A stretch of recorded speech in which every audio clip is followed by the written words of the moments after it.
Time Lizik the Bomb play a pretty good day. I'm here with Eric Leach, Chief Warrant Officer. Dude, what's up with that, man? Flying helicopters? Huh? Yeah. Dude, and the best helicopter in the world, in my opinion. Look, I was a huge Kiowa Warrior fan. The first time I ever was around a Kiowa Warrior, I was at Operation Prime Chance in the Persian Gulf. Oh yeah. And they were flying those suckers around, like right on the deck. I mean, just shoom, and shooting Hellfires and doing all kinds of stuff, man. Oh yeah. And it was cool, dude. That was an amazing, aerial platform. Did you enjoy flying it? Oh, I loved it. It was literally like driving NASCAR, because we flew low. It's not a super fast aircraft, we flew generally 80 knots cruise, but when you're flying 80 knots at 20 feet above the ground or above the trees, it's the best thing in the world. I mean, as far as I was concerned. So. Oh yeah. Hey, I'm getting some kind of noise, like maybe you got a speaker on in the background or something, and so I'm getting a little bit of. I thought I heard some feedback too, so I'm not hearing it now though. So. I agree. Good. Maybe we fixed it up. Hey, so what was it? So I heard rumor that aircraft was considered to be a little bit underpowered. Yeah, it was underpowered in terms of other aircraft, but there wasn't a place we couldn't operate. I flew that aircraft in Hawaii at 14,000 feet. I flew in Afghanistan at 10,000 feet, MSL. So flying up in the top of the mountains, 20 feet above the rock. So you just had to manage it. It was kind of like, it's kind of like a woman. We always used to say it's like a woman. She's temperamental, but if you treat her right, she treats you right. And she surely did for me, man. I'll tell you what. Oh, wow. So, what was it like to like go from being like somebody on the ground to all of a sudden somebody that can fly an aircraft and like go where you want to in the air? And that just seems weird to me. Like all of a sudden it's like all of a sudden I'm the owner of this Army aircraft, and me and my buddy here, we can kind of take it anywhere we want. We really can, kind of. Sure. What was it like to do that? It was flying for me was always, when I was a little kid in Florida, man, the first time I saw a helicopter, I was outside and I was waving at it and he kept flying around in circles. So I'm out there going, woo. Well, then the police showed up. Come to find out, it was a sheriff's helicopter. They were out looking for somebody and they thought maybe I had seen somebody, right? I go in Army, and then it was in the Gulf War. The 101st did the largest air assault in the history of the 101st, or air assault. And I was in the 82nd Airborne Division, laying in the ground, looking up at helicopters, going, them dudes ain't carrying rucksacks. And I said, I'm going to do that one day. And it was almost, 8 years later, I put a packet in. I was at the schoolhouse, and my tenure was coming up, and I said, you know what, I'm going to do this.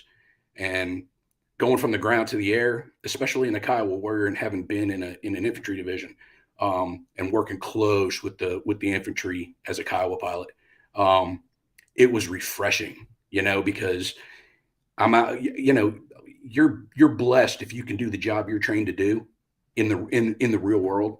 And you're ultimately blessed, I think, if you can do that in support of the infantry. And so it was crazy, man. I mean, I went from literally graduate flight school. You have like a learner's permit, right? You can't fly with anybody other than an instructor. And then you get a little tick on there and they say, okay, now you can fly with people who are okay to fly.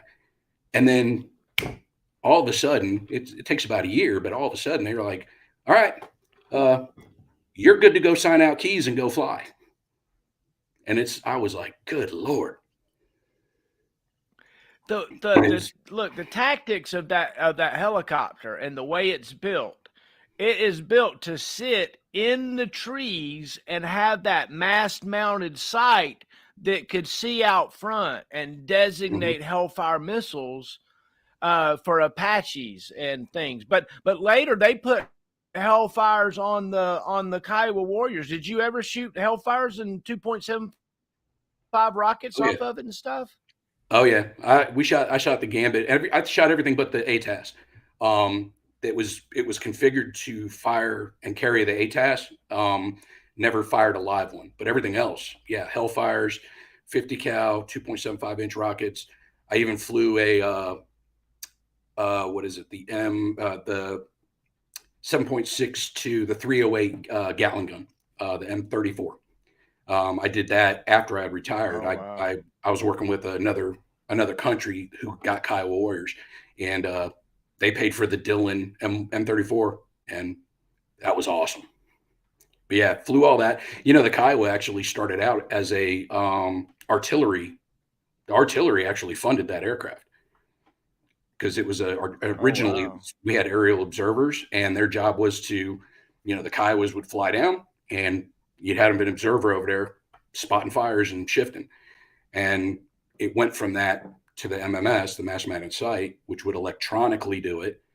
And then, just through the time, basically, it started, Hellfires and 50 cals and rockets. So did you pull the trigger in combat and shoot a Hellfire off of your rail and it goes out there and blows up? Yep. Yeah, shot. Wow. I think most people, when they engage with the Hellfire in Iraq, probably looking at about 1,500 meters, just because you've got to keep, you got to keep the sight on them. The urban terrain could be a little difficult, but and in Afghanistan, I mean, we were launching them in caves. You'd launch them, into buildings. They started modifying the AGM-114s and started having blast frag, and now they got a Ninja one. It's got 6 blades that come out of it while it flies. There's no warhead, and it's a Ginsu knife, man. So my father worked on the Hellfire program for many years. He is very familiar with them. There's there's actually a plaque on the wall right here where dad worked on Hellfires and that kind of stuff. As a matter of fact, there's a plaque on the wall all the way over there about the long range. I can't even think of the name of it, but it's a stealth drone that flies out. He worked on it at the last part. But the Hellfire missile is an amazing kind of thing to be able to shoot and just to talk to somebody who's flown a helicopter in combat and shot. Tell me about your craziest mission you went on. Oh God. There's a lot. I mean, every time you go out and fly a mission, unless there was just nothing happening, which in Afghanistan was kind of rare. But I would say probably the craziest, Operation Dumbo Drop type scare, crazy, was me and my squadron commander, Colonel John Lynch. He and I are flying. We always fly in a flight of 2. So we just kind of skirted by the Korengal Valley. We're heading basically north up the Pesh River Valley. And it was almost dusk, so this is going to be our last trip. And then we were going to head back to Jalalabad for the night. And so I'm talking to the fire support guys at each of the FOBs. And I'm checking in with them, and I'm just like, hey, we're here, flight of 2, heading by, just wanted to check in. And they're like, oh, yeah, thanks. And I'm flying, and I see, I don't know, about 60 meters out in front, a flash, and then another flash. And it felt like forever, but I recognized it as RPGs. And I key the mic thinking I'm talking to my wingman. And I had a little emotion in my voice. So basically I squeezed the trigger and I'm like, RPG, RPG, RPG. And I turned. And we broke. We tried to find him and engage on him. Well, the guys on the ground, they were like, oh, contact. That contact got reported to Jalalabad, where this squadron was, and my squadron commander was the task force commander. Then it went to Bagram, and then it went to ISAF command, who then proceeded to tell us under absolutely no circumstances are we to engage. We are to turn around and we are to go back.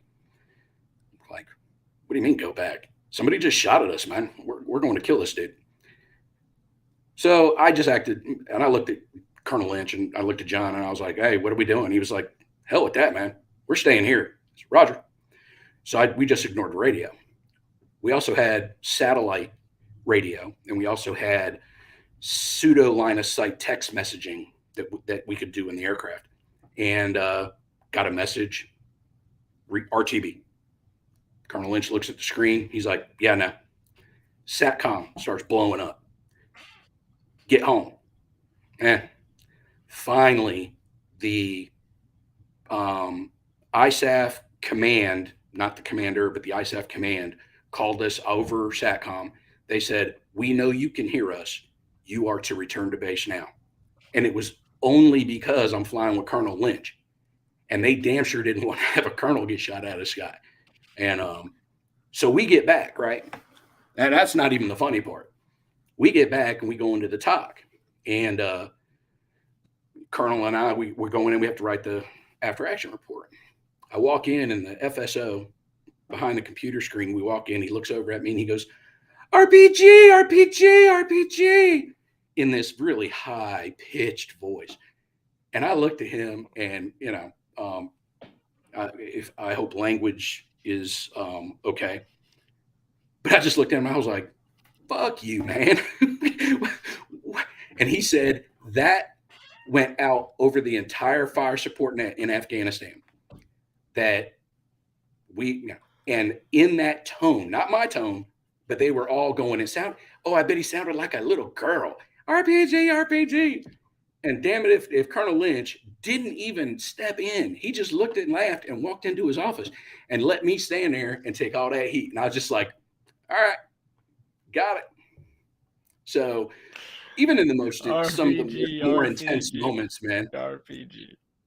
Yeah, man. It's like, even in some of the most intense moments, you find the humor in it. And, you just like go on to the next day. Oh my gosh. Where are you from? So originally I was born in Dearborn, Michigan.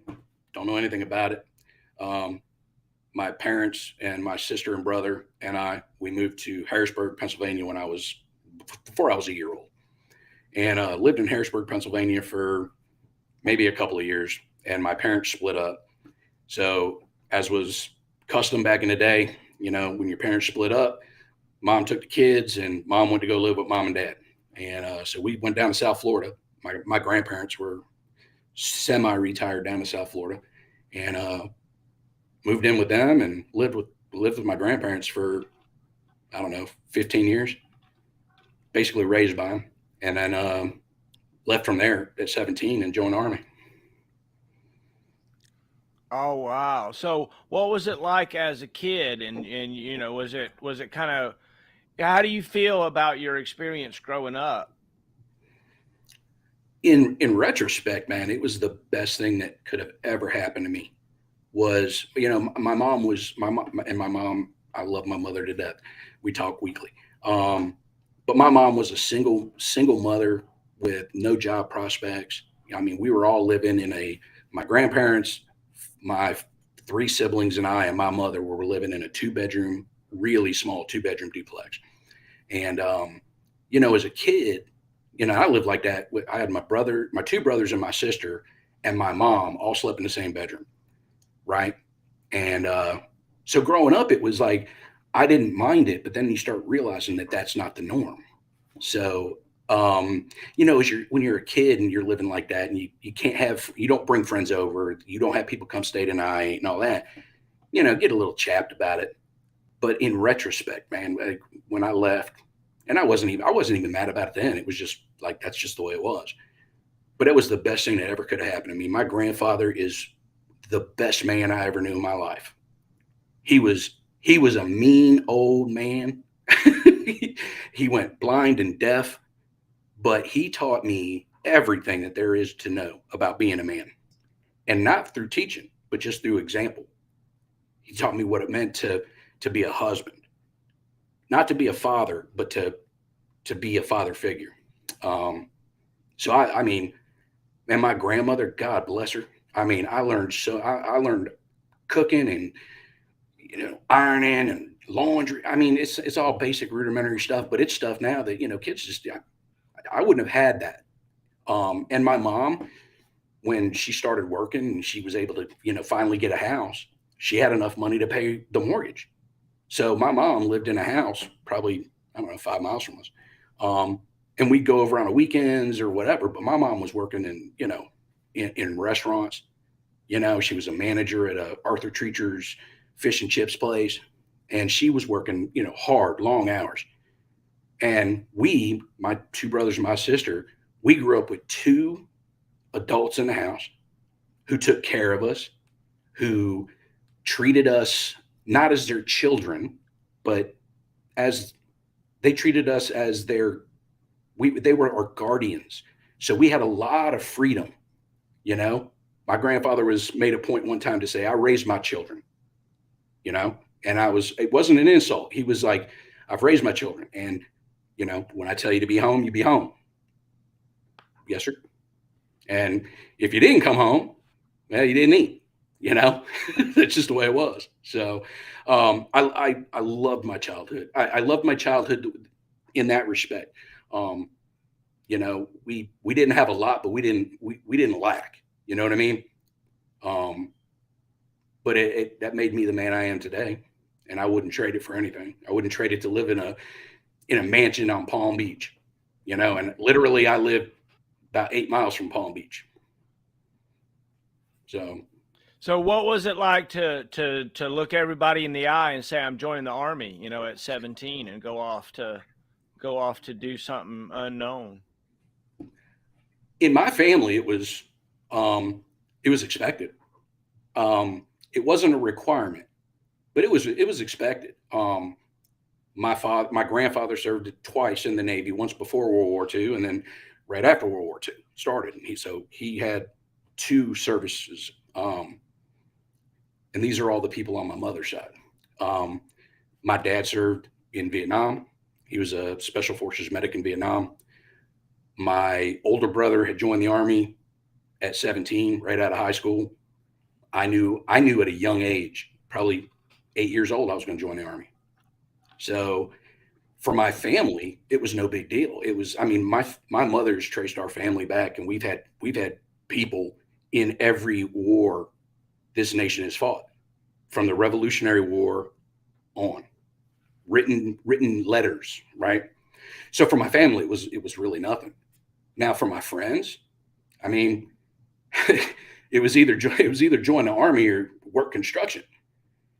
And my original plan was I was going to join the Army for 4 years, and I was going to come back to Florida and put roofs on houses. I was just going to do my service, and I was going to do it and go.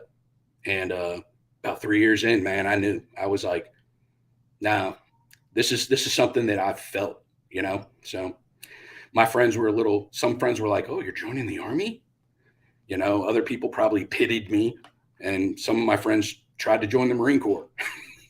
Went about 8 weeks through boot camp and got kicked out because their urinalysis came back hot.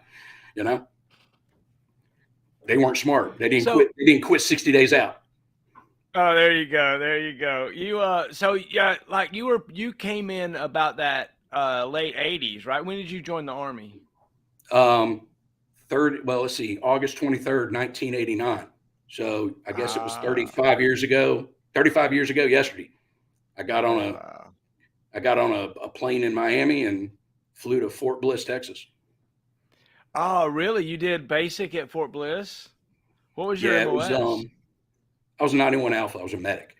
So this was one of those iterations where they were going to try to do OSIT training. And so they sent us to Fort Bliss, Texas. Oh, my God. Oh, you know that place. But we were up on the hill. Yeah, I've been on the Heights. I've been on Logan Heights. Yeah, yes, sir. I know Logan Heights very well. Yep. Showed up there. And so that's where I did basic, was Logan Heights. Good time though. I mean, I still remember all three of my drill sergeants. 35 years, Drill Sergeant Seacrest, Drill Sergeant Gonzalez, and Drill Sergeant Smith, Sergeant First Class Smith, Staff Sergeant Gonzalez, and Staff Sergeant Seacrest. I still remember them to this day. I still remember some of the things they taught us and some of the things that they said, just off the cuff kind of stuff, you know, impactful to say the least. I had a drill sergeant AIT. He'd say, privates, I'm gonna fuck you with my 19-inch dick if y'all don't get it straight. It'd be like, now you remember the late 80s. Females were just getting integrated into certain places, and Drill Sergeant Seacrest was a female. She was in at the drill sergeant school when I arrived, and the whole time before she got there, they were going, "Let me tell you, Private. Let me tell you something about this new drill sergeant we got. She's coming." And it was, you know, as we would look at it, or as what people would say today, it was sexist and all that. But the funniest thing, Drill Sergeant Gonzalez had us all out formation, had us at open ranks. He was doing, you know, going through, inspecting everybody. And he said, "Oh, by the way, privates, Drill Sergeant Seacrest, she's going to be delayed by a couple of weeks." He said, because when she was in her final inspection, the Lord saw fit to have a pigeon fly over and shit on her shoulder. And she was standing at the position of parade rest. And she looked at the shit on her shoulder. And they said, "Drill Sergeant, you're not supposed to move your head at the position of parade rest." And they recycled her. And then we were expected to cheer because a woman got recycled at drill sergeant school. So we were like, "Ooh, yeah." Or I'm sorry, "Oosha." No way. Hand to God, man. There were some female AIT students that were up there, and our drill sergeant Gonzalez was like, he was a Mexican drill sergeant, skin real thin, tall, had a nice little mustache going on. It was on a Saturday, and this girl was walking down, like the barracks was over here, and there was a main road. She was walking down that main road. My drill sergeant, "Fall out." We ran outside, stood, and he, right, fast forward, march, double time. We're all in BDUs running, and then quick time march. And then he's singing cadence to this girl. She's an AIT student, man. She couldn't have been 18, but he was like, you know, "Whoa, whoa, whoa, whoa," and we were just like getting it. So it was just funny, he was showing off. Oh my God, yeah, oh yeah, and he was busy, you know, just as we would say today, he was sexually harassing the shit out of her. And it was just like, you know, it wasn't condoned or whatever, but it was just like, all right, cool. Because that just showed us at the time that he was a human being. Because for weeks he'd been telling us how he was going to take us out to the desert, and he was going to skull fuck us and kill us. And we believed it. I mean, you were just like, that was back in the day when they could hit you. They tied a dude up out in the desert, man. They tied his ass up in the middle, like he had been fucking up. They tied his ass to a pole in the desert and threw chicken bones around him. And that dude screamed all night. And we laid in our little pup tents, man. We were laying there going, "Holy shit." Hold on. No. You got to start this again. No. Okay, so you're telling me that when you were in the field in basic or AIT, that they tied a soldier. So who is they? Did privates do it, or did the drill sergeants do it? The drill sergeants tied a private to a pole and put chicken bones around him. Yes, sir. At dusk, and he stayed out there all night. And you're out in the middle of the desert, man. You hear the dogs howling. You've been out to White Sands, right? And this dude was screaming, and we're all laying there. And the drill sergeant was like, "This private didn't," because what the reason is he didn't wake up in the morning, and that was enough. And they tied that bastard to that pole, man. And we were all just like, "I'm not saying nothing. I ain't doing nothing," because they will kill us. They'll bury us in the desert, and they'll just say we ran away. Now, I don't think they'd do that, but I damn sure believed it at 17 years old. Look, the late 80s. I don't know what it was before. It had to be even worse before. It had to be. Well, it had to be. But look, In the late 80s, it was, dude. I was as scared of my drill sergeants as I was a bear, man. Because it was like we had drill sergeants that I don't know. You're right. It was a time when it was like a certain group of people were getting compressed. Oh And yeah. the more they got compressed, the more lashy they got until it's like body cameras rooted out some bad cops. That's what Sure. started to happen in the late 80s. All these people, you can't say this and you can't say that. Next thing, you know, people are just like, I don't even know what to say anymore. I know, right? Yeah, it was crazy, man. But again, it was one of those rites of passage, man. You went to it was our desert phase, is what they called it, and we were shitbags before we went, and when we came back in, I mean, we walked into Chow Hall, and all the other privates got out of the way. They were in line, they got out of line, and we walked in and we had chow, and it was like that was the Army I knew, man, and it was up until about 96 ish, you know what I mean? And the 82nd, it was there were females in the medical battalions, and there was females in headquarters, but yeah, it was a good. I mean, it was what it was. So tell me about Private Leach, where when I met you, right? We were. I guess apparently I graded you in Jumpmaster school or something. Yes, Tell me yes, about sir, you that. did. Tell me about that. Tell me about that. Yeah, man, it was out at when the schoolhouse was out at Pope Air Force Base, and it was in 93. You were on grading team, and of course, grading team was out in the circle,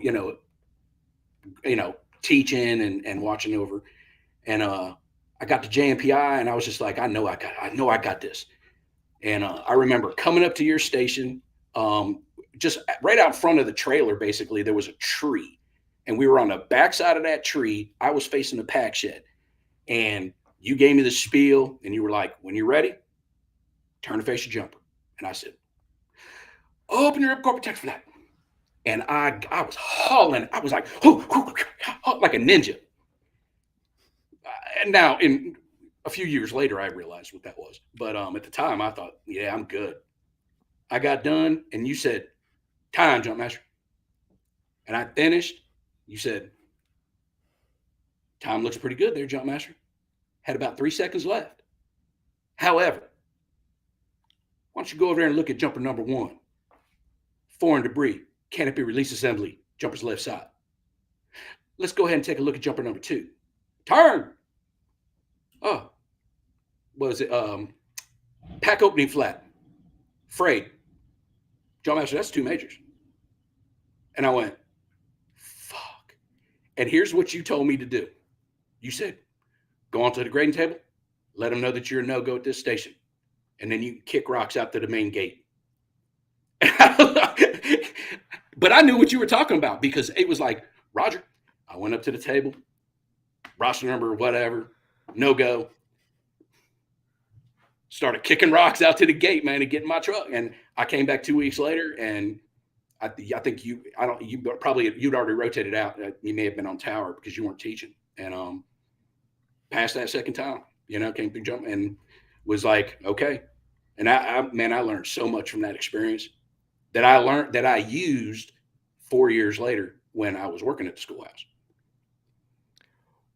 One of the things that Jumpmaster School did for me, honestly, is it gave me my first no-go at anything in the world, right? When I failed JMPI the first day, I'm going to tell you, I was not well when I went home that night, right?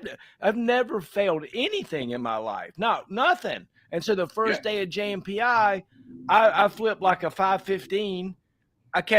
I think I missed a minor deficiency 1 or something. And so, but I'm thinking, but I got to go back the next day and do it, right? That was a tough night, man. That was a long night. If you failed the course and then had to come back for reentry 2 weeks later or whatever, I mean, it affects you, or it affected me just failing, right? Oh yeah, absolutely. Especially when, I mean, it's failing anything is hard, but failing that where, I mean, I went as a young sergeant.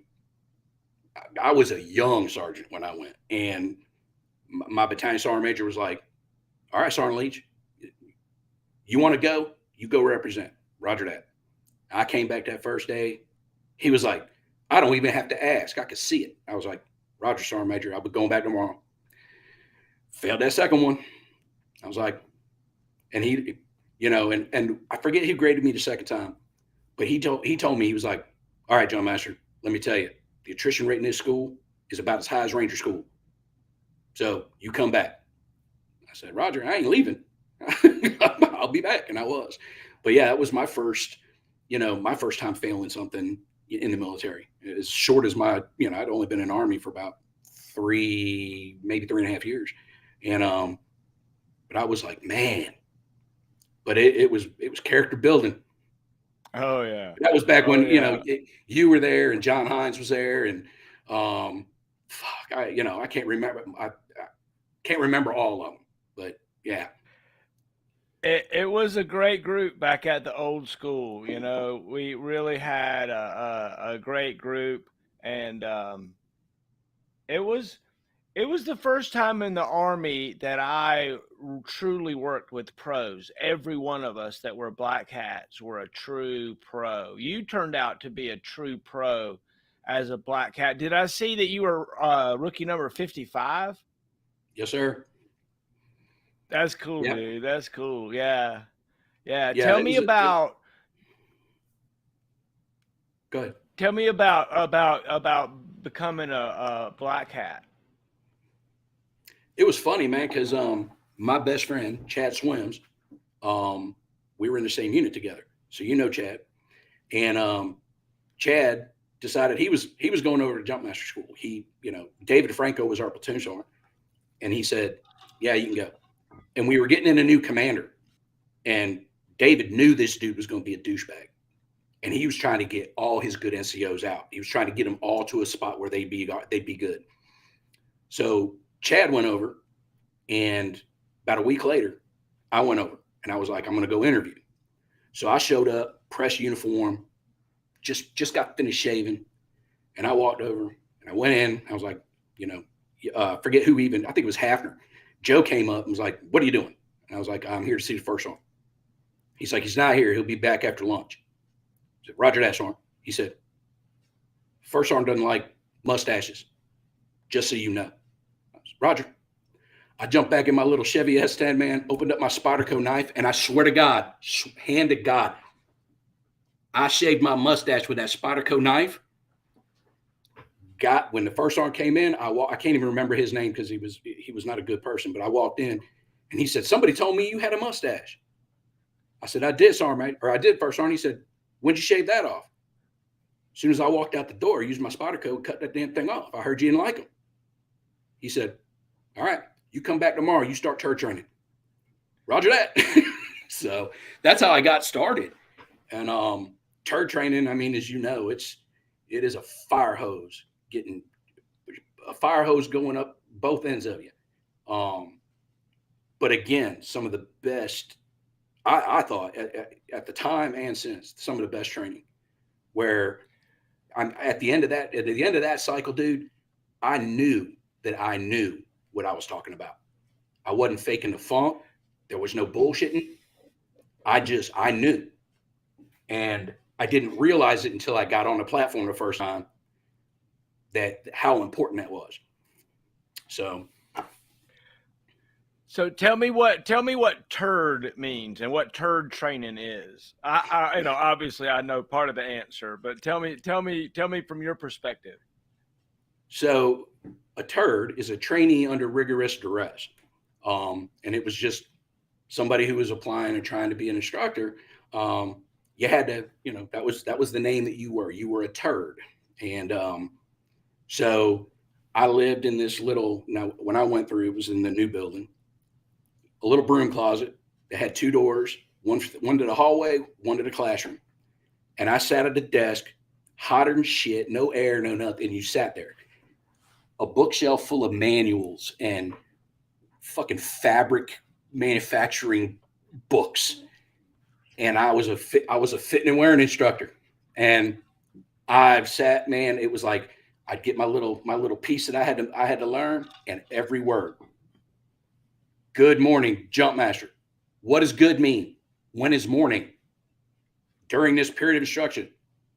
I thought it was a block of instruction. What? And you had to learn what every one of those words meant. And, you know, as you know, you memorized, 12 pages of single space type text, word for word, in your sleep, backward and forward. And then you had to be able to teach that class as if it was a normal conversation. And you remember the cadence, during this period of instruction, we'll concern ourselves with the proper fitting and wearing of the T10 main and reserve parachutes, blah, blah, blah, blah, blah. And at any moment, because when you're training, you go in, and you're only on the platform at lunch, and all the hats are eaten, and you're standing up on the platform trying to teach, and they're throwing shit at you, they're yelling and screaming. I think Beware, Sergeant First Class Ware, came up on the platform and threatened to kill me. He said he goes, "You hate black people, don't you? You hate black people. Jumpmaster, we will not. Oh, fuck you, honky." And I was like, I kept looking at Chad, and I'm at parade rest, and I'm like, again, they're gonna fucking kill me, and they're gonna bury me in a sawdust pit, man. But it taught you to deal with pressure. It taught you that rank, while rank is very crucial in the military, but in that school, rank is respected. But as a young sergeant, I was in charge. It didn't matter if it was a general or if it was a corporal. I was in charge. And that's what it taught me, is that, to take charge of a room and be respectful, but to demand respect. Amen. And I failed my first damn hat class too. Oh, what? You failed your first hat class? Oh, yeah. It was perfect. Perfect. I just didn't put out the M1950 weapons case. I didn't even bring it out. I didn't lay it out on the table. Don't ask me why. I'm going through everything, and I'm like, the next item of equipment we'll concern ourselves with, fuck. Joe Hafner looked at me, and he said, "So close, Jumpmaster. So close. Pack your shit." I was like, no, what was the M1950 weapons case was the last thing. Yeah, it was the M1950 weapons case. I just didn't put it on the table, man. I was nervous, but I was like, again, same thing as Jumpmaster school, right? I got this. I had gotten it down, and all I had saw it. They all knew it. And my brother Chad didn't even give me a fucking nod, man. He was just like, and I packed all the stuff up, brought it back into the turd closet. Chad walks in, and he goes, "Sorry, brother. I just, I couldn't tell you." I was like, "No problem, man." He probably stole the damn thing off the table when you weren't looking. It's possible. Oh my gosh. So what was your MOS? What did you come in the Army as? I was a medic. So my dad was a special forces medic. So when I enlisted in the Army, I enlisted to be a 91 Alpha, to go to airborne school, and to go to Ranger school. That was in my contract. And my plan was get through Ranger school, be in Ranger Regiment, and go to Special Forces. I wanted to, if I was going to stay in, go to selection. Well, I get to basic training. Went through basic, went through AIT, Fort Sam Houston, Texas, and finished up that, learned to be a medic, went to airborne school, and halfway through airborne school, all the Ranger candidates, come out here. And they said, there's 3 slots for medics in the next Ranger class. We got 4 of you. So what we're going to do is we're going to have a PT test. And the guy who scores the lowest on the PT test is not going to Ranger school. And I looked to my left, and there were 2 just super stud black dudes, man. Privates. And I looked to the right of me, and he was a Mexican, again, just a stud. And here I was. And I was like, Sergeant Airborne, I'm going to go ahead and there's no need. I'm telling you right now, these three, they're going to go to Ranger School. So they told me, they were like, all right, well, you can, your options are Fort Bragg. And I said, you said options. He was like, yeah, that's it. Fort Bragg. I said, so I showed up at Fort Bragg as a medic and airborne qualified and became a paratrooper. Amen. Amen. So what unit were you in at Bragg? I was in 3rd of the 05. And then I went to, I went from there and I went up to DISCOM to the medical battalion that they all transitioned into forward support battalions, but I was in the medical battalion as a medic. And that's where I was until I went to the school. Did you ever see any, did you ever treat any real world wounds or have to help somebody like a medic, does? Yeah, in the Gulf War. We were one of the first C-141 Bravo Star lifters that landed in Saudi Arabia. And once we crossed the berm, like I'd seen guys on sit call, all that crap. But once we crossed the berm, started seeing Iraqis, civilians and soldiers. And so I was doing, as a medic, I was in certain chest tubes, doing things that, in any other circumstance would have been as illegal as, two boys in the back room. So, but our PA was a special forces medic, and he was, a chief warrant officer PA. So he actually did a chest tube class on an Iraqi guy that was dead. He had us all standing in a line, and we all inserted a chest tube, and he was like, you're going to need to know how to do this. So we did. And I did, I ended up having to do that. Our unit was moving and I was staying back as rear echelon as the medic. My PA got on a helicopter, flew out. We were getting ready to go, and a truck pulled up, and a guy had a second chest wound, and he'd been shot in the chest. And I was like, all right, cut, insert, looked at the people that drove him, and I was like, take him to a hospital. He'll live. So yeah, we did a lot of good medic stuff, and everything from hell. I pulled wax out of a dude's ear one time in Iraq.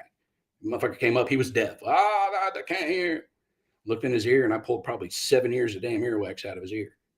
So things as simple as that, and doing med reps, going into the villages and taking care of, the babies, and taking care of, the moms would come in, and we'd have females, but, the moms would come in and we'd help them. So we did everything from that to, basic trauma life support, man, and advanced trauma life support.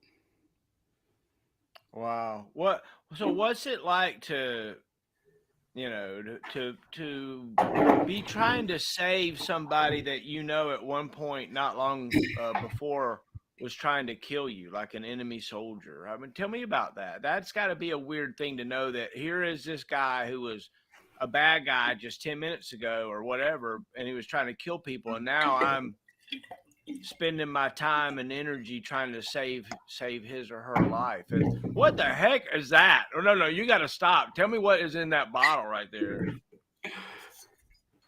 Some of Kentucky's finest bourbon. Oh yeah, I love it's bourbon that I make myself. I love it. Oh really? Yes, sir. You got like a wash pot out back with some oak chips floating in it or something? No, sir. I got a copper still sitting downstairs, and I got a 5-liter barrel that I put it in, let it sit there for a few months, and then I sit. I forgot you're a former NCO warrant officer, right? Yes, sir. You got this watch this shit kind of mentality to you, I miss that. I miss that. So you made this whiskey yourself? Yes, sir. Everything from. Okay, I'll send you my address. Okay, I'll send you my address. Do that, and I'll send you. In fact, I got a gift bottle I'll send to you. It's got a picture of oh good Lord, look at that. Oh yeah. That's I good mean, times, wild brother. turkey. I mean, come on. Yeah. That's about the best I can do, man. Now, what do you prefer? Do you prefer bourbon or do you prefer a Tennessee whiskey? What do you prefer? Because I could do either. So I like it all. Look, it all You're good. art is art. Yes, sir. Art, well, real look, art is art, and when you're making something like that, that's what it is. It's art. If you want to go for the bourbon and you want to go down that route, that's awesome. If you're whiskey, I don't. I mean, the only thing I'm not really not interested in, I'm not interested in your crafted vodka. I don't know. I'm just not that Yeah. interested in crafted vodka. It's like, Yep. Well, when we're done, you shoot me the address. I'll send you a package.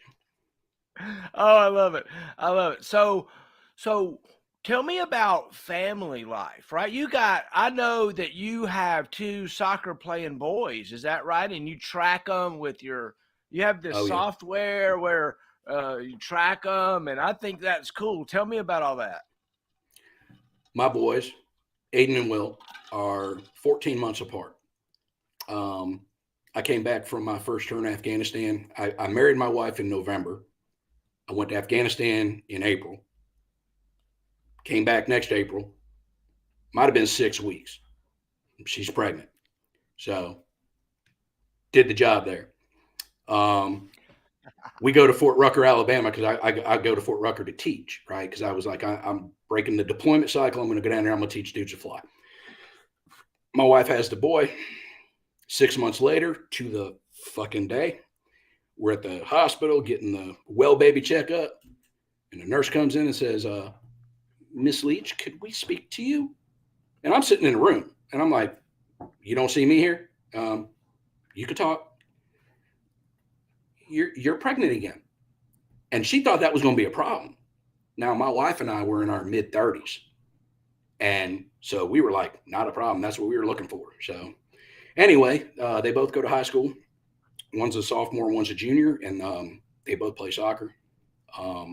They're both talented. They just, one plays soccer and runs track, the other plays soccer and plays lacrosse. And I bought a video camera that'll video the whole field, and then there's AI in the software that stitches it together and tracks the movement and all that. So I did that so that I could actually watch the game and then have it recorded for me, because I'll spend money to be lazy all day long, and that's exactly what I did. So yeah. Oh, so I see that stuff. I saw some of that stuff. So I have two nephews, and they're in the Naval Academy, and they're Ooh. both on the soccer team. The oldest is the captain, and his name is J.D. Wagner. He's the captain of the U.S. Naval Academy soccer team this year. And their first game is tomorrow. And his little brother, Zachary, is a junior in the Naval Academy, and he's on the soccer team. So my dad and I have become soccer aficionados by watching, the nephews play soccer, and they're amazing. And it's exciting to know that they're, the next iteration of the future of the country and the leaders and the things, and they're getting that great education that our country has to offer. What was your take on school and education and things like that? How are you helping your kids make those decisions these days? Where I live in Kentucky, right? I live in northern Kentucky, just on the other side of the Ohio River. So Cincinnati, if I look out the window right here, I can see Cincinnati skyline. I went to public school in South Florida. My wife, who's from this area, she went to a all-girls Catholic school. So when the boys were just before my oldest was getting ready to go to kindergarten, we decided, all right, we're going to, talk to the kindergarten teachers and figure out what this is all about. And I had heard things about our public school system here and how it was just really, really underfunded, super stressed. And we talked to the kindergarten teachers. All 5 of them in the middle of the day came to the cafeteria to talk to us, which I thought, wow, man, this is what I'm talking about. And so we got to talking, and I brought it up. I was like, so I really appreciate the 5 of you, coming down to talk to us. And she literally told us, she said, we've never had a parent come in. We were excited that you wanted to talk to us. And then they told us, actually one of the teachers told me, she said, look, you seem like you're very, you're going to be very, involved in your children's education, and it means a lot to you. You don't want your kids going here. She said, I love my students, but we're teaching to the middle. And so my wife won. She entertained me and allowed us to go to this public school and interview, but she knew. And so my boys go to a Catholic high school. They've gone to Catholic school their whole life, so they're in a Catholic high school, all boys. And my philosophy is I told them I was the worst student in the world. I tried to get thrown out of school, and my dean refused to throw me out and allowed me to graduate with a 60.1 grade point average. And so I told my kids, I said, this is an opportunity. And I said, I knew I was joining the Army, but if something would have happened, I had no options, man. I was going to swing a hammer. And God love them, man. They apply themselves. My oldest he's a junior. He's taken, I think, 3 honors classes and an AP class. My youngest, who's a sophomore, is taking 4 honors classes and an AP class. And I just tell them, I say, you know what, man, I know it's hard, but you're going to do the hard work now. And I said, when you're finished with this hard work, your life's going to have more opportunity. And I'm always there for them. That's, the one thing I could say about, being retired is that I'm here. I'm present in my kids' lives. And I try to be present in all aspects of their lives where it's appropriate. They're like, Dad, get away, man. Leave There's me alone. But, because we have that relationship, we've had those conversations. They've come to me and we've had those conversations. And it's, it's the best title I've ever had was Dad. So. Amen. Amen. Amen. So tell me about your thoughts on grading Jumpmaster students and flying in the aircraft or practical work in the aircraft and JMPI.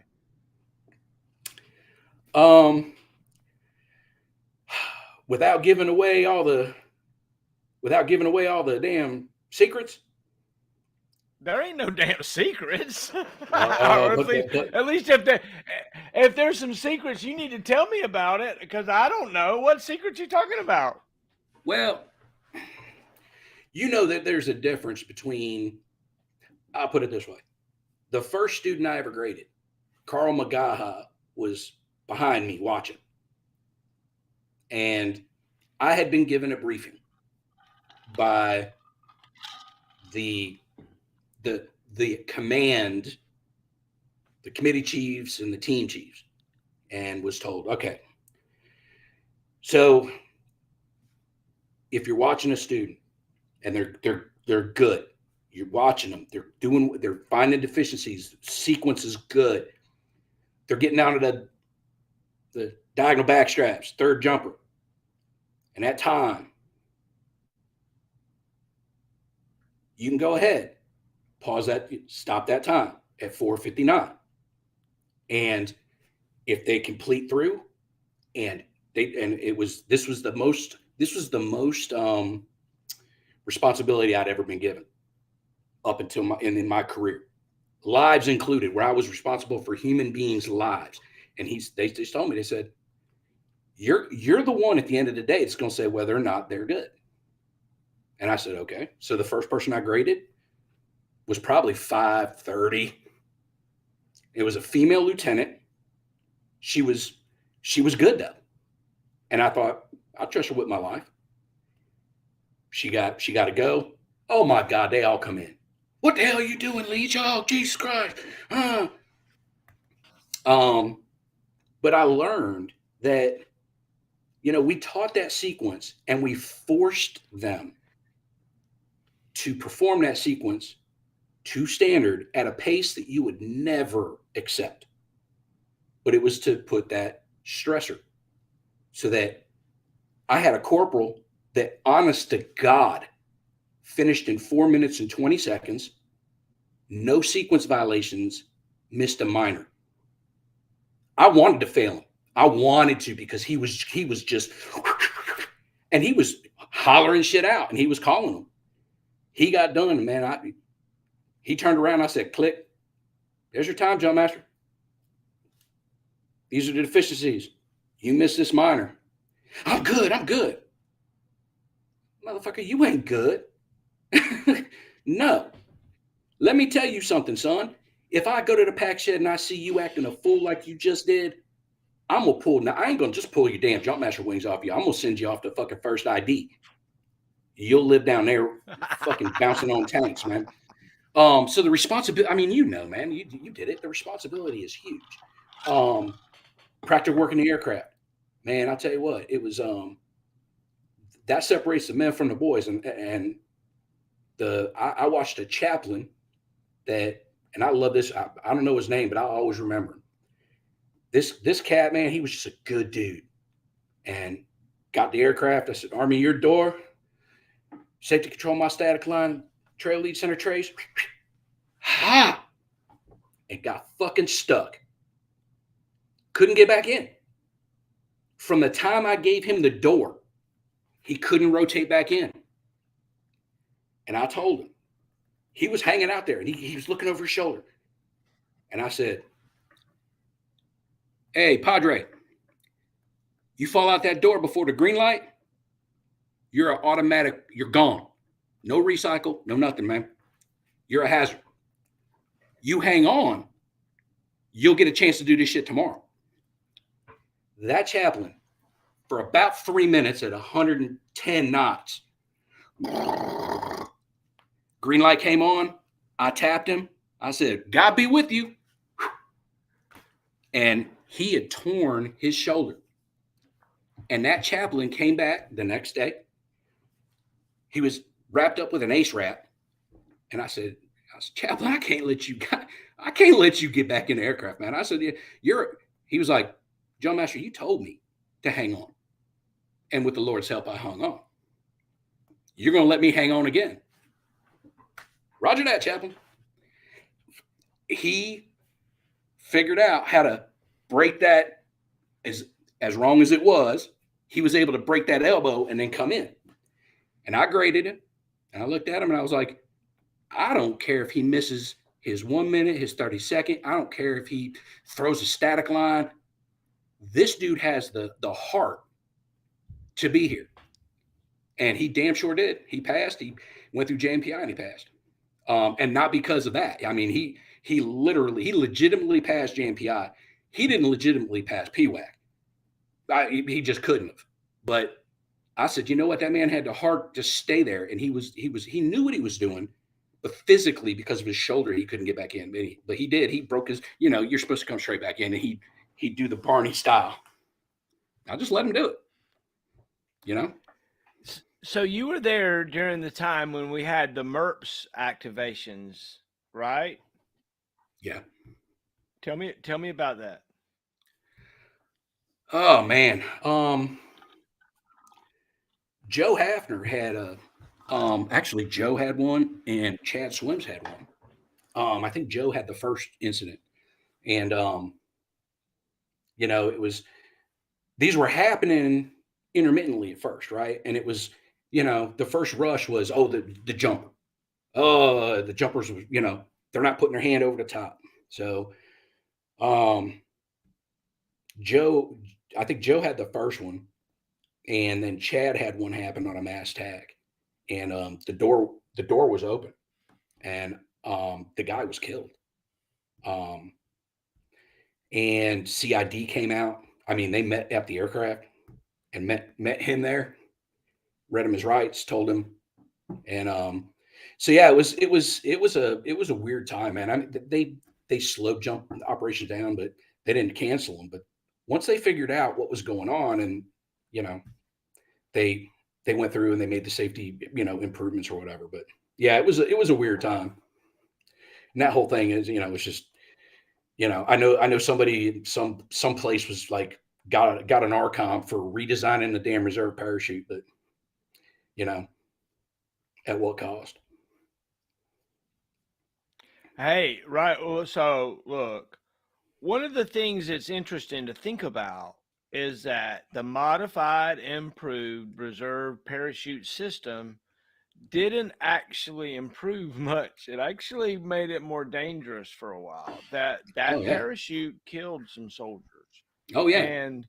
And I that's one of the things that look, we accepted risk as paratroopers, right? We Sure. knew that when we decided to be paratroopers and jump out of airplanes, that things bad things might happen. But Sure. when we fielded the MERPs, and basically all we did was we took the reserve parachute and put a bigger spring kind of system in it to push it out further from the jumper's body if they had to pull the reserve. And what that did though was it caused everything to be friggin' just and so the slightest little whatever would cause it to just and Well, when at it first, went yeah. Well, I think at first they were using the same ripcord grip assembly as the T10, and the pins were too short. So somebody went through all this fucking hassle of redesigning the reserve parachute and putting in this damn, which I used to jokingly refer to as the front end shocks on a damn Dodge van, right? The big springs, and just left the damn, the cheapest damn thing, the damn pin, right? And they eventually safety center, eventually figured it out, and you're right, man. As a paratrooper, I mean, hell, doctrine says that 15% deaths on the drop zone is acceptable. It was if you lost 14% on the drop zone in war, well, that's acceptable. That's a success. I mean, we had a dude when I was there. Um, we were investigating a dude that he went out the door, nothing opened. They found him on the lead edge of Sicily, man, and just completely just went in, and it was like, wow, that's. I wonder what he did wrong. That was the mentality. It wasn't, yeah, we're going to find out what happened with the parachute, why the parachute didn't open. But the main focus for us as hats, because we always got called, was what were the jumper's actions? Who gave pre-jump? Who inspected his equipment? Who JMPI'd him? And we were kind of like Johnny Law, man, off Fort Bragg. If a hat walked in, hell, you were getting answers, and that's what we did, man. And finally, like I said, I think Joe wasn't at the safety center there. He was kind of transitioning to it, but I think Joe was there when they figured out, yeah, it's the ripcord grip and it's the pins, and we're going to extend them out, and then you got to put your hand over here, and you're going to catch holy hell if you don't do it. So, and then they came out with that new parachute that, Jesus, man, I don't know what they're thinking, but I'm glad I'm not jumping out of airplanes anymore. Hey, look, I interviewed Joe Hafner the other night, and he says that the new parachute is death warmed over. He is not happy with the new parachute. And there's nobody that I trust more about jumping out of airplanes than Joe Hafner. So Oh yeah, I get it, man. I get it. yeah. Give me my T10 Charlie any day. I'll take that T10 Charlie and the regular The old MC1 reserve. I'll be 1. fine. Yeah, I hear you. No, I don't want a -1. I don't want a -1. No thanks. I like the That -1 thing's because the only time I ever got to jump them was out of the damn helicopter. We used to K-Pog. We get foreign when I taught at the school. We used to K-Pog come by and they'd be like, "Hey, we got some foreign jumps. We're gonna blast the Black Hawk, man. You want to go?" Man, I'm a Mexican jump master. I'm a German and a French jump master. I mean, literally, not qualified as a. I'm a. They brought us jump master, and all I did was sing. It's interesting to think about the culture back then in the mid 90s of being a jump master instructor and the things that we were exposed to. Like we had Big Drop going on, we had Royal Dragon, Purple Dragon, we had lots of foreigners that were in and out, and all kinds of things that we were doing. What was it like to be to do you, like when you talk to people today and you tell them I was a jump master instructor and I was a helicopter pilot, what kind of reaction do you get? Do you you flew helicopters, or do you get you were a jump master? What kind of reaction do you get versus about those things? I don't live near a lot of military people here. So most people, when you tell them what a jump master is, and they're like, I was like, okay, I was the guy that taught the guy to push the other guy out of the airplane. And they would say, oh, right, okay. Exactly. Yes. And then they'd say, oh, but you flew helicopters? Ooh. And I'm like, yeah, now people who were in the military, you tell them, I flew helicopters. They're like, and then I'm like, oh, I was a jump master instructor. Ooh, where at, Bragg? Or were you at Benning? It's like, I was at Bragg. They were like, yeah, you guys were the ones, So I think, I enjoyed both of them immensely. But telling other people, it's too complicated to explain what a jump master is, much less what a jump master instructor is. Most of the time, if I talk to people, it's, if they ask about it, it's like, I just tell them, I was like, the hat that I wore was a key to every door on Fort Bragg and 18th Airborne Corps.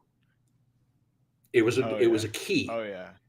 And I mean, all kinds of not shady shit, but just, you got the beautiful flag hanging behind you. And if you remember back in the day when you got your ID card, you had the 82nd Airborne Division patch behind you. Not us. That's right. We printed out a Jump Master tab. And when we go get ID card, you become a hat, you lost your ID card. And then you go get a new ID card and you would tape Jump Master. I still got it. You tape the Jump Master tab, and we wore our hats.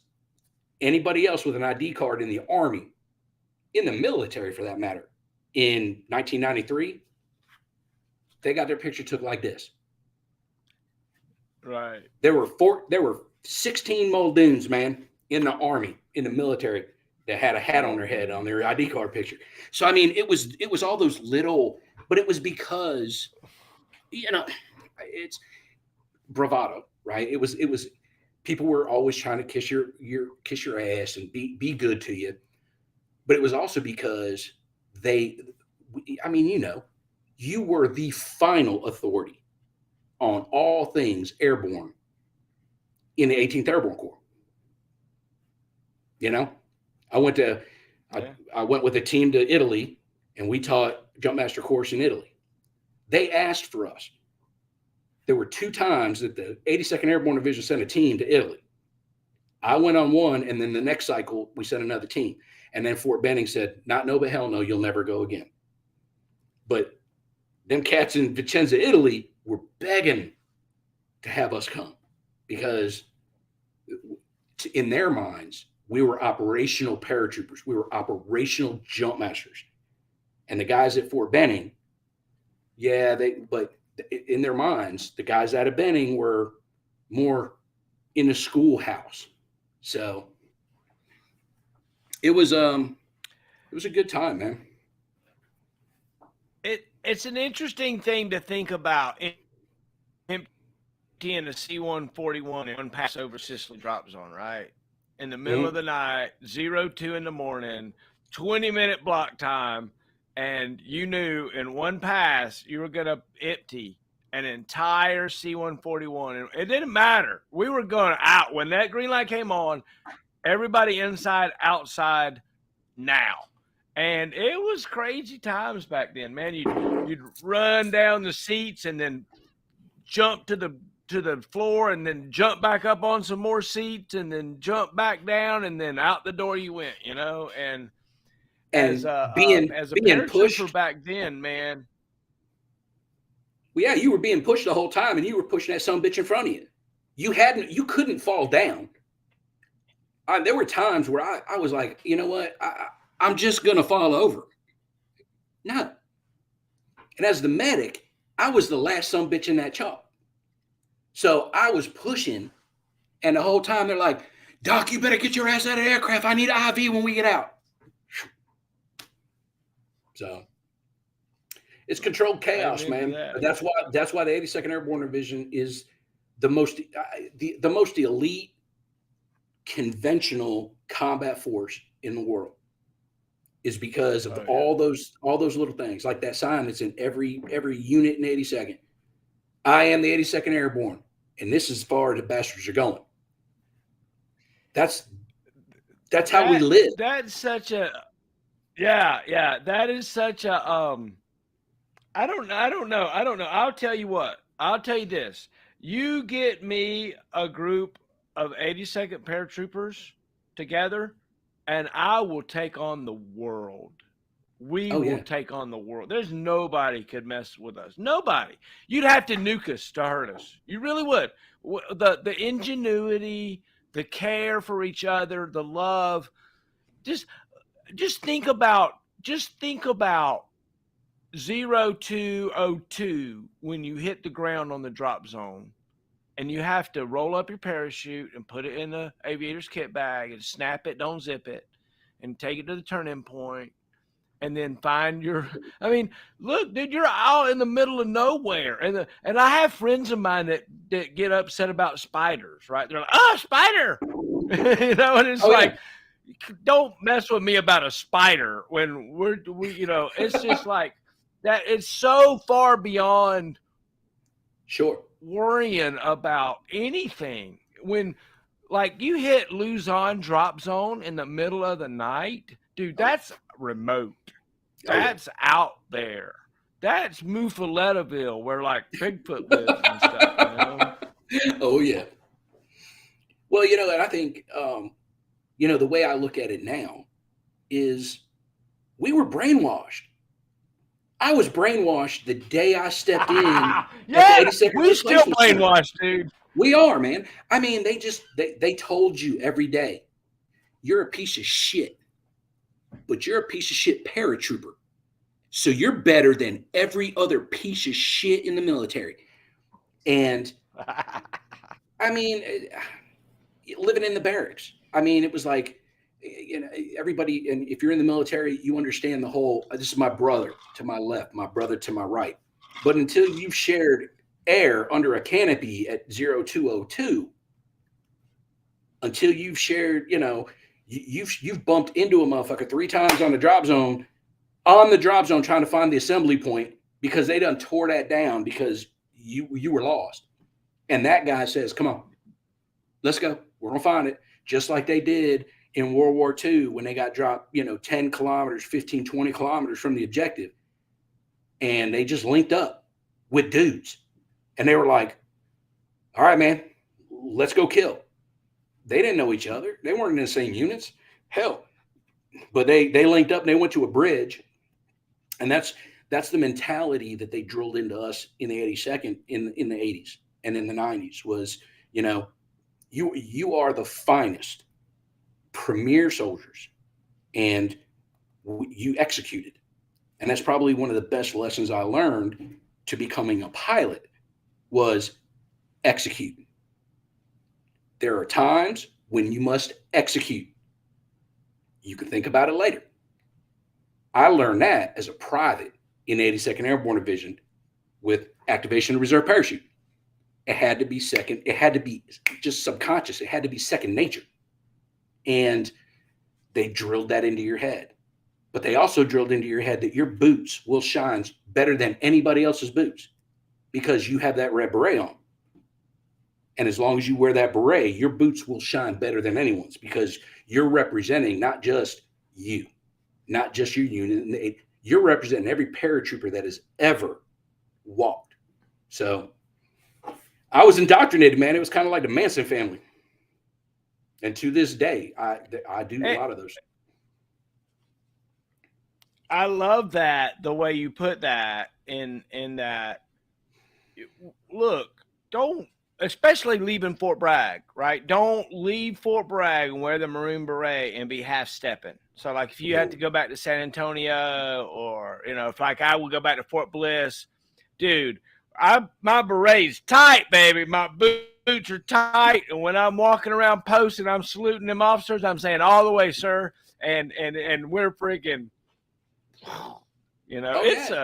Dude, that maroon beret, just like Rangers with the black beret, and now the brown beret. I gotta admit, the brown beret looks freaking cool.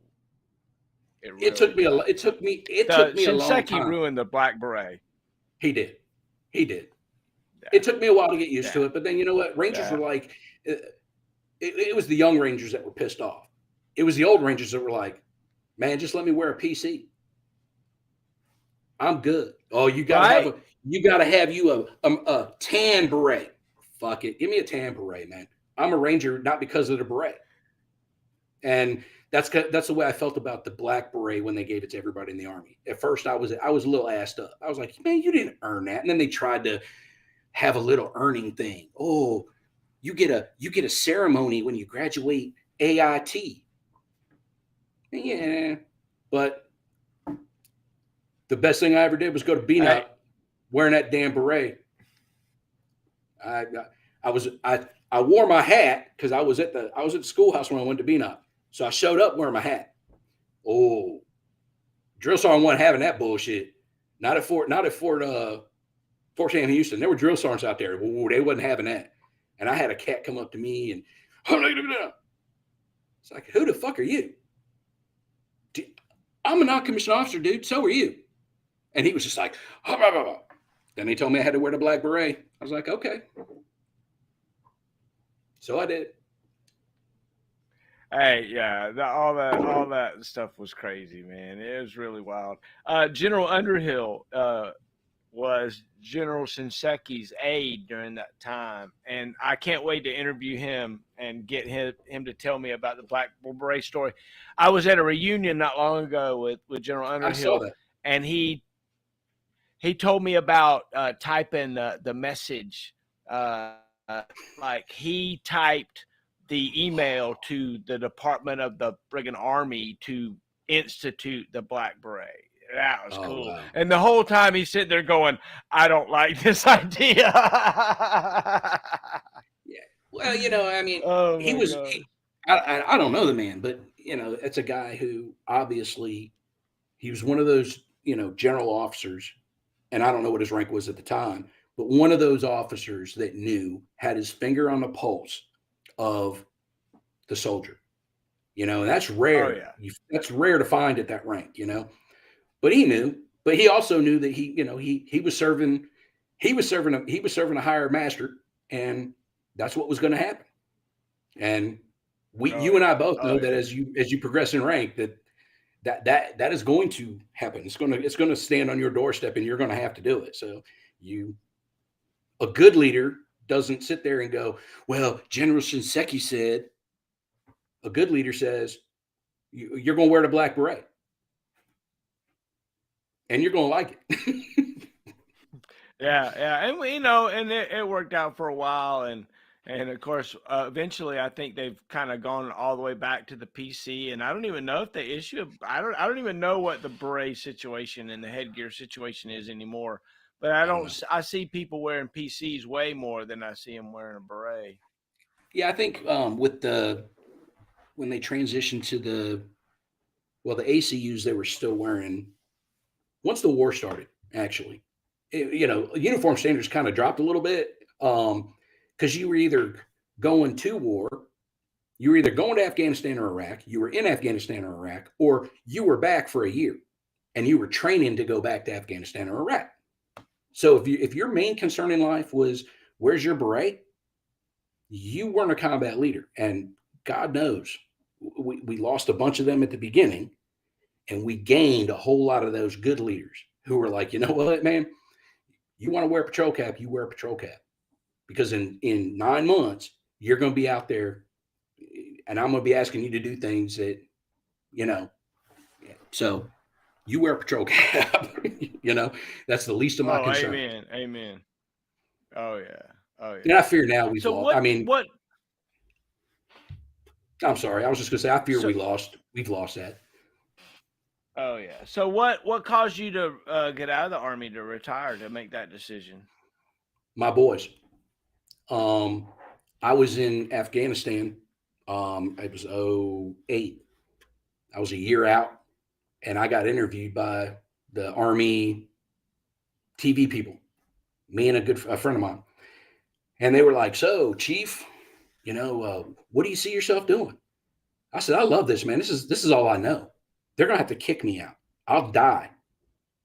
This is what I love. And I went home on mid-tour and I saw my babies. Now, when I left, my youngest was 6 months old and my oldest was 20 months. When I came home on mid-tour, them babies didn't know who I was. And I looked at them and I said, I was like, man, this war's going to go on forever. Up to 20 years, I got to do that because I'm at 19. But 20 years in one day, that's my decision. And if I decide to stay and I die, I was a part of that because I chose to stay. And I looked at my boys and I said, and I looked at my wife and I said, no, I'm going to retire. And we finished out that tour. I submitted my paperwork on tour. I told everybody I was going to retire and they were like, oh, bullshit. And I was like, no, I am. And I submitted the paperwork while I was there, came back. And as soon as we got back, equipment started getting back. I was in that transition program, the TABS, for about 3 months, man. And I was out.